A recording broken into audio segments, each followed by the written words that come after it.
Pour le groupe UDR, la parole est à Monsieur Bloch pour 2 questions. Merci Madame la Présidente. Alors, Monsieur le Ministre, vous avez déjà en partie répondu à nos questions.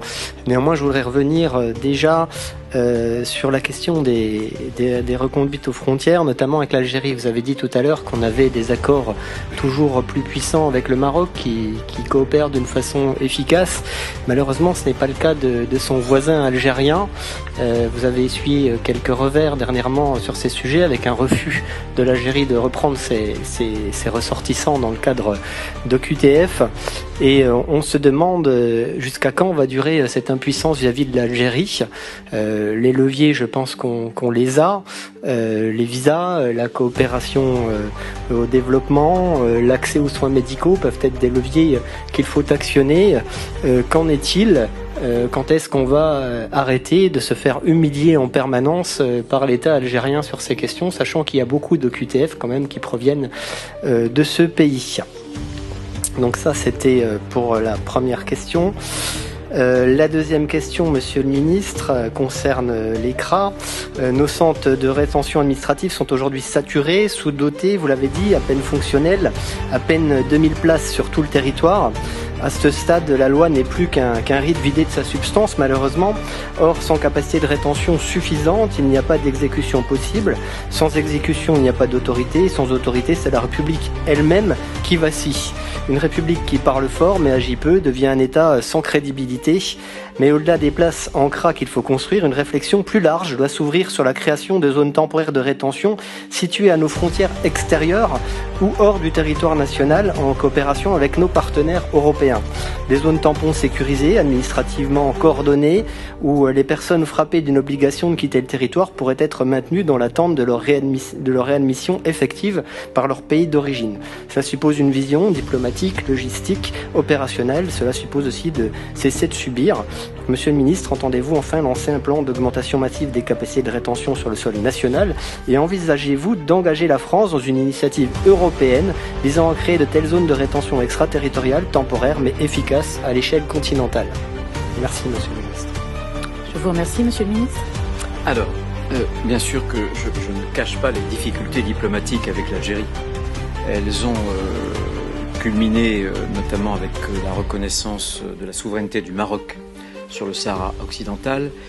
Et évidemment, après Mulhouse, ça n'est pas d'ailleurs à 10 reprises que nous avions présenté l'individu terroriste islamiste. Nous l'avions représenté à 14 reprises et à 2 reprises. Mon prédécesseur, Gérald Darmanin, avait saisi l'ambassadeur du Maroc à Paris. C'est la raison pour laquelle il y a eu ce bras de fer. On n'est pas resté... si j'ose dire inactif, puisqu'on a suspendu l'accord de 2013, c'est-à-dire l'exemption de visa pour le personnel diplomatique. On a parfois renvoyé un certain nombre de personnalités de la nomenclatura algérienne et par ailleurs, on a bloqué la prise de poste de 8 consuls en France. Je pense que c'est la première fois que cette information sort. Voilà, il y a cet état de fait.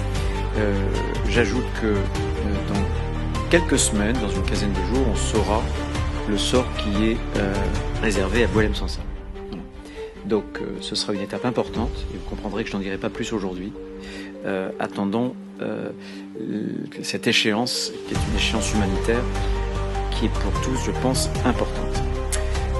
Pour ce qui concerne les CRA, oui d'ailleurs je me souviens très bien que c'est Éric Ciotti qui avait dû porter dans la LOPMI l'amendement sur les 3000 places de CRA. Je me suis exprimé tout à l'heure sur la possibilité d'étendre, de faire des CRA nouveaux. Il y a une discussion au niveau européen sur les centres de retour. Il faut que ça fonctionne. Pour l'instant, avec je connais bien le ministre de l'Intérieur italien, j'observe, il me rencontre très régulièrement de l'expérience avec l'Albanie qui n'est pour l'instant pas concluante puisque le droit interne s'applique et les juges en droit interne ont condamné pour l'instant. Et en réalité il faut faire attention aussi parce que si c'est simplement pour externaliser des gens pour une durée par exemple de 90 jours ou 210 jours mais qu'après ces gens nous reviennent, ça produit peu d'effets. On est en train d'étudier, toujours dans ce cadre européen, un certain nombre d'autres sujets. qui nous permettront d'être beaucoup plus efficaces. Je pense d'ailleurs que le pacte, j'en ai pas encore parlé, immigration-asile, qui va nous permettre de créer des zones de rétention, y compris pour les demandes d'asile, ce qui pour nous présente un problème, puisque les demandes d'asile, voilà, faut que j'arrête.